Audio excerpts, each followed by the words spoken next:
Ladies and gents, my name is Brandon Stover. Welcome to the How to Solve Climate Change course from Plato University. Causes, systems, obstacles, solutions to this global challenge is what you're going to learn here today. When you're ready to learn more skills, join us for free at plato.university. Let's get started with today's lesson. We'll have our expert guests briefly introduce themselves and their credentials for why they are able to speak to this topic. I served as the EPA Chief of Staff, so the Federal Environmental Protection Agency Chief of Staff during the Clinton administration. So I'm familiar with government regulation on environmental issues, and I'm a law professor at Vanderbilt University, and I work closely with many different types of social scientists who try to understand human behavior and how companies function. And I also served as a partner in one of the largest law firms in the world. So I have a sense of how the private sector works, how government works, and what we know about human and corporate behavior from a social science perspective. And my principal motivation is to deal with the climate problem, which I think is the biggest threat we face. So what I try to do is take those different types of experiences together and come up with ways to fill gaps in what government will do to deal with the climate problem. Can you explain succinctly what carbon labeling is from a first principles perspective? Certainly. So carbon labeling is an effort to try to identify the carbon emissions or greenhouse gas emissions. We use carbon as a shorthand term for that are associated with a product or a service. So for example, if I buy a bar of soap, then the carbon emissions associated with making the products that went into the soap, with transporting the soap, and then if the label is effective, also with its use and disposal, would all be part of what would be put into a carbon label. So a carbon label, if it's accurate, reflects the amount of greenhouse gas emissions associated with the production, transport, use, and disposal of a product or of a service as well. So flying would be an example where you could carbon label airplane tickets as well. And why would these carbon labels help to solve the climate change problem? Many people think that for a carbon label to be effective, it has to change consumer behavior. So in other words, when someone comes into a store and they see two different products and one has a little bit lower carbon footprint, that they would have to buy the lower carbon footprint product for the carbon label to matter. But that's not correct. That's a very incomplete understanding. It's an understandable one because it's a consumer label in many cases. But there are deep other reasons why carbon labeling can have very real effects. And a first one is that research shows that when a company starts feeling pressure to carbon label its products, it often then has to quantify its carbon emissions in order to carbon label. And when it does that, it finds inefficiencies in its manufacturing. So greenhouse gas emissions often come from using fossil fuels to produce or transport goods. An example would be a potato chip manufacturer that was pressed to carbon label its potato chips. And when it did that, it found it was buying the potato chips by the pound. So farmers were digging the potatoes, as it's called, when they were wet, so they were heavy, and they were humidifying the warehouses, and they're having to transport heavy potatoes. So a simple thing like the metric you use to buy the potatoes can have a big effect on the carbon footprint of the potatoes, but you don't even know that if you don't start looking for the carbon emissions. And when you do, you find efficiencies that weren't otherwise there. So that's, to me, a very important and easily overlooked part of why labeling matters for greenhouse gas emissions reductions.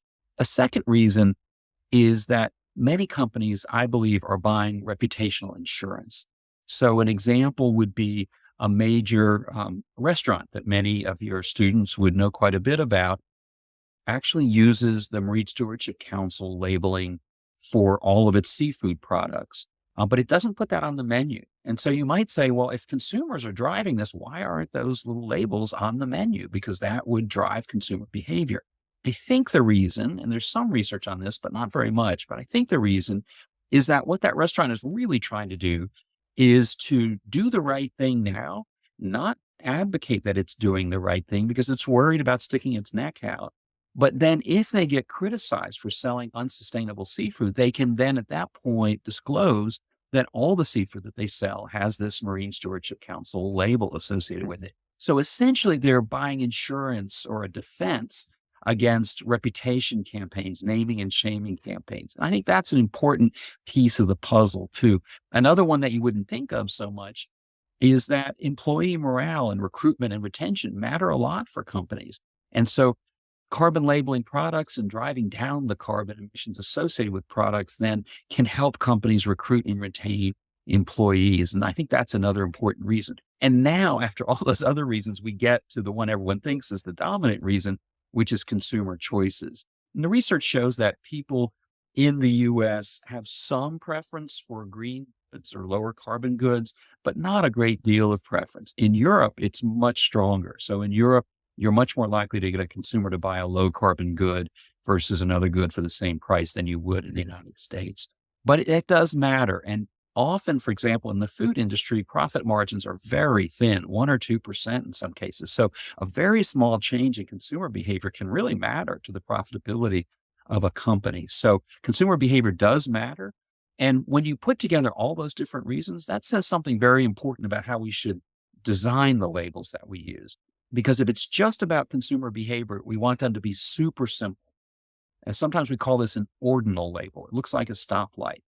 Red is bad, yellow maybe, green is good. And we can do that with carbon labeling too. We can have a very simple label. And if what you want to do is change the way people buy products in grocery stores or in electronic stores or something like that, you want that kind of simple label. Those are the most effective. But if the goal is also to change corporate behavior, even when customers don't respond so much, then probably what you want to do is combine that simple ordinal stoplight type label with an actual quantification. That is, 2.2 pounds of greenhouse gases are associated with this product. Why do you want to do that? You want to do that because to force the calculation of the greenhouse gas emissions then allows or induces the company to find those efficiencies that we talked about earlier. So a label that both has the quantification and the ordinal stoplight type message will appeal both to the consumer and to the corporate manager who is trying to decide which mix of products to offer to consumers and trying to look for efficiencies. Can you steelman the other side of this, of why carbon labels may not work or where they fall short? Sure, absolutely. And one concern that we hear all the time in the media is if we focus on individual actions, that we will undercut actions against corporations or actions that government needs to do. And a recent study just said that there's no empirical support for that, literally none.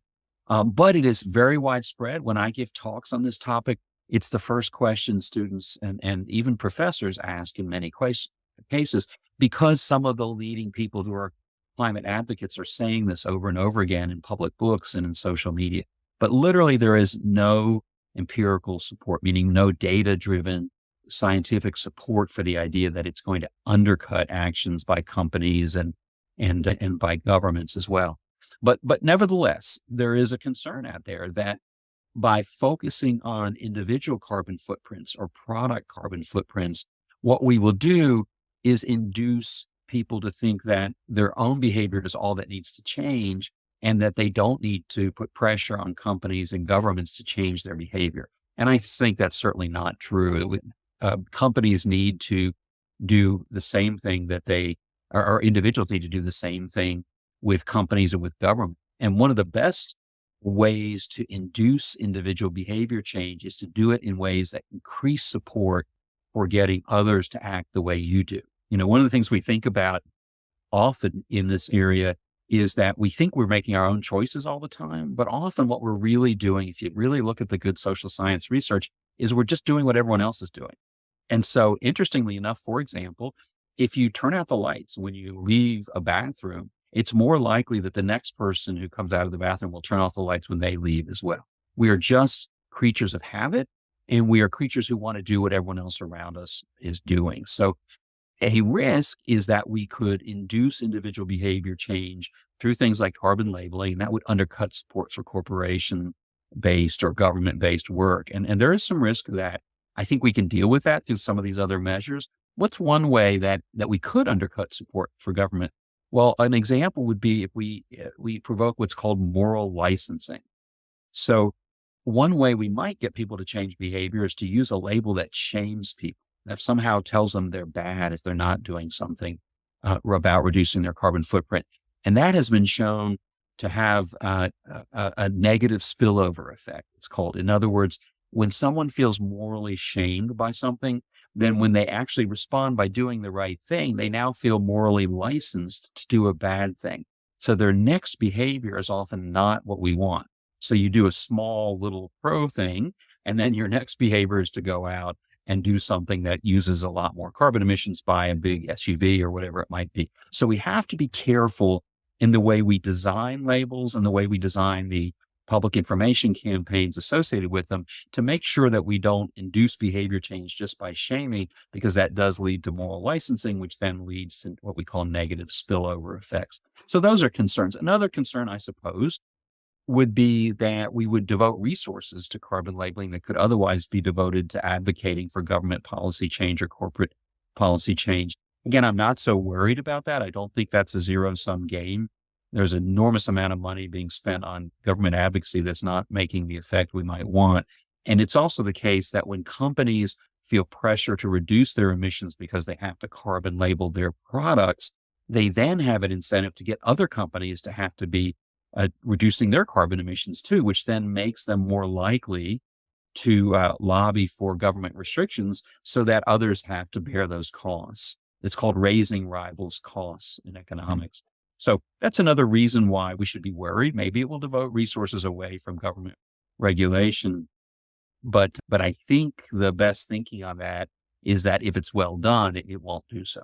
Of these parties that you've started to list, the consumers, government, businesses, who is going to benefit the most from carbon labels being put in as a solution, and who might be harmed the most?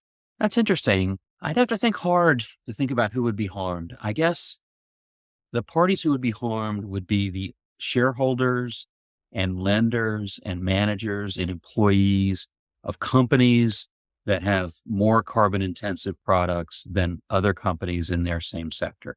So if you are an inefficient or high carbon emitting food company, or if you're a petroleum company or a coal fired utility, for example, then labeling your product, if consumers have the ability to do something else, to shop elsewhere, so to speak, then that will cause you to sell less of your product. And you might have to shut down, lose share value, or fire your employees. That's a real cost. And we shouldn't be naive. I think there are going to be real disruptions that will occur from transitioning the economy to a low carbon economy.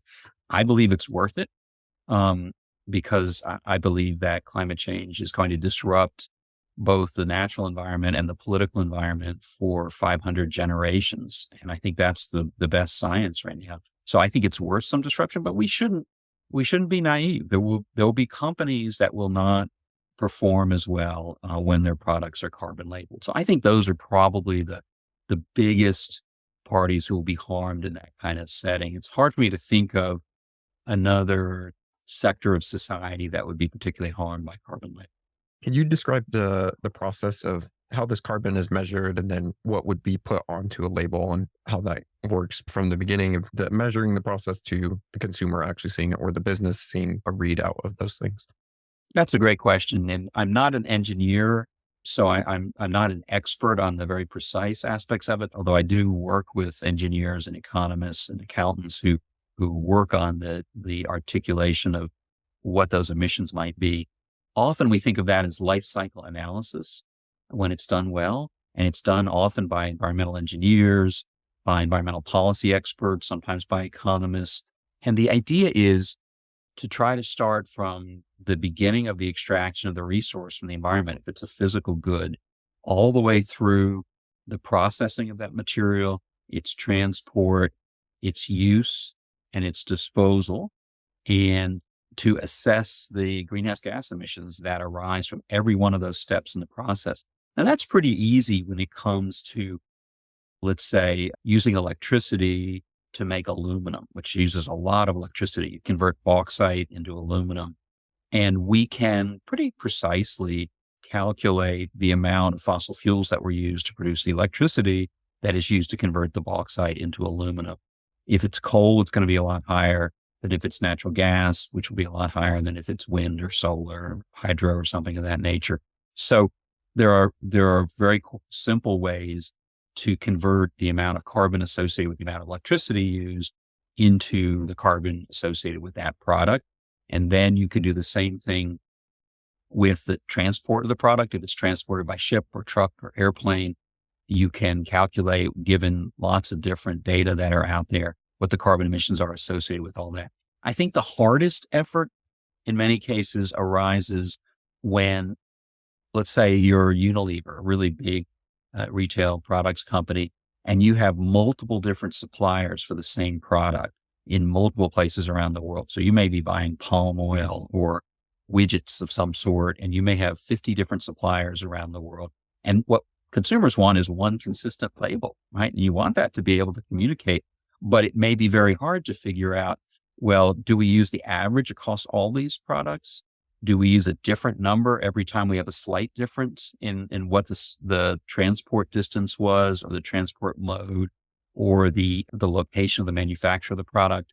And so those are the kind of things that people dive into in much greater detail. The best tool for your students to use is the World Resources Institute, World Business Council on Sustainable Development greenhouse gas inventory. And they can simply Google that. And if you take a more detailed class on how to do life cycle assessment, you start with that document, and then you dive into more specific guidances about how to make calculations in different areas. That's a private standard developed by a private NGO, a non-governmental organization, and a business association trying to regularize the process of accounting for carbon emissions around the world. And that's become the dominant standard. So I point everyone to that standard when they're trying to think about how do we do this. And then if your students are interested in becoming experts on this, taking classes on life cycle assessment, LCA, as it's called, would be a great idea. Are there any other resources, 2 or 3 best resources to learn about carbon labeling in terms of climate change? Luckily, there are numerous papers on that, and many of them are in the public realm as well. I have a team of co-authors, and we've published several pieces in Nature Climate Change. And those pieces, you can Google and find them on the author's websites in many cases, or at the journal itself. In addition to that, I think that looking for various different environmental groups' websites can be quite helpful as well. One of the groups that is focusing a lot on individual behavior and has helpful information across multiple different topics like carbon labeling is called RARE, R-A-R-E. And I think Googling their site is a nice entry point into finding more information about carbon labeling. I manage something called the Climate Change Research Network, and we try to make documents available related to carbon labeling along with other topics there. It's not always possible as an academic to stay up to date, so people may not find everything they want. But luckily, there is a great deal of literature out there. Another place I would look is the Carbon Trust, which is in the UK, and they've done some leading work and run very sophisticated and accessible websites.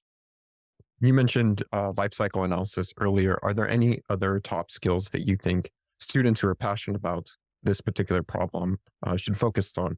Yes, I think understanding a little bit of economics is important. You want to understand how much does it cost to label something, and why would a company do this, and how would a company profit from doing that? So I think understanding economics is a piece of the puzzle, and you don't have to be a PhD economist to have a sense for what is likely to drive corporate, or frankly, university or labor union or other decision making. Understanding the economics of organizations helps a lot. Understanding organizational behavior. There are often classes in organizational behavior is very useful. Why does an organization function the way it does? Is there a separation between who has responsibility for something and who has the control over it? Because sometimes decisions don't get made because the party that has responsibility to do something doesn't have the control necessary, or vice versa. So I think organizational behavior is really useful as well. Engineering is useful to try to understand the design of the systems that can increase or decrease the carbon associated with products. Law and policy is useful. In Europe and Japan, there are some requirements for carbon labeling. In the US, we don't have government requirements for carbon labeling. We do have government requirements for the disclosure of emissions from industrial facilities over 25,000 metric tons a year, but we don't have a requirement to carbon label at the federal level specific products. We do have a voluntary program called Energy Star, which many of you probably have seen in stores. And that is not obligatory. So you don't get into legal trouble if you fail to do so as a company. But many companies have found it to be in their interest, and consumers love the Energy Star program. It's very influential. And then many companies and local governments and state governments then require the purchase of goods by the government or the company that have an Energy Star label. And that drives a lot of emissions reductions and energy efficiency in the U.S. So understanding law and policy, I think, is quite helpful. And understanding that law and policy don't just mean federal statutes, regulations, and the enforcement of those regulations. We also need to understand supply chain contracting requirements. So a company like Walmart has, whether you like Walmart or don't like Walmart, they've committed to 1 billion tons of greenhouse gas emissions reductions by 2030, which is an amount equal to the annual emissions of Germany, which is the 6th largest country in the world. And how are they getting those emissions reductions? They're not getting them by being regulated by government. They're getting them by imposing requirements on their suppliers. And they have tens of thousands of suppliers around the world. And that creates a network of private contractual requirements to reduce carbon emissions around the world. And now we create a whole system of governance, which is much like what we were taught about public governance in 7th grade, but it doesn't appear in many textbooks and so forth. So I think understanding law and policy as well, and understanding it as a form of governance and not just a very narrow view about either government does a regulatory step or nothing happens. I think if we care a lot about climate change, we need to, in all these disciplines, be open-minded about new solutions. Any final recommendations for the audience? I would just say that it's critical to understand that there is no panacea or silver bullet for the climate problem. Max Boykoff at the University of Colorado has described the solution as silver buckshot, not a silver bullet. And I work a lot on what we call wedges, which is emissions reductions that can achieve 1 billion tons of emissions reductions within a decade, but won't solve the whole problem. We need a dozen or 15 or more wedges to get from here to any reasonable climate target. So I think that being motivated to look for those solutions that are viable, that can happen promptly and will make a real difference, will make for a very satisfying career. And getting out of your narrow mental model and thinking broadly is the best thing that you can do. The 9/11 Commission, when it studied why we had the 9/11 event, said it wasn't a lack of data or expertise, it was a failure of imagination. So I would say across all of your different courses, people need to step outside of the constrained mental model that so many of us function in and think creatively and critically. And if you do that, you'll come up with solutions and have a very happy and successful career. To practice skills related to this topic, conduct a life cycle analysis of a product you use regularly, estimate the carbon and other greenhouse gases emitted in the production and distribution of that product. Consider writing a letter to that company requesting or their use of carbon labels. Explain the importance of transparency in carbon emissions and consumer choices. Thank you for taking the How to Solve Climate Change course. If you want to learn the skills to solve this global challenge, join us for free at plato.university for exclusive content, extra resources, and actionable exercises with every lesson. This course was produced by Plato University, where students turn passions into purpose and learn skills to change the world. Learn more at plato.university.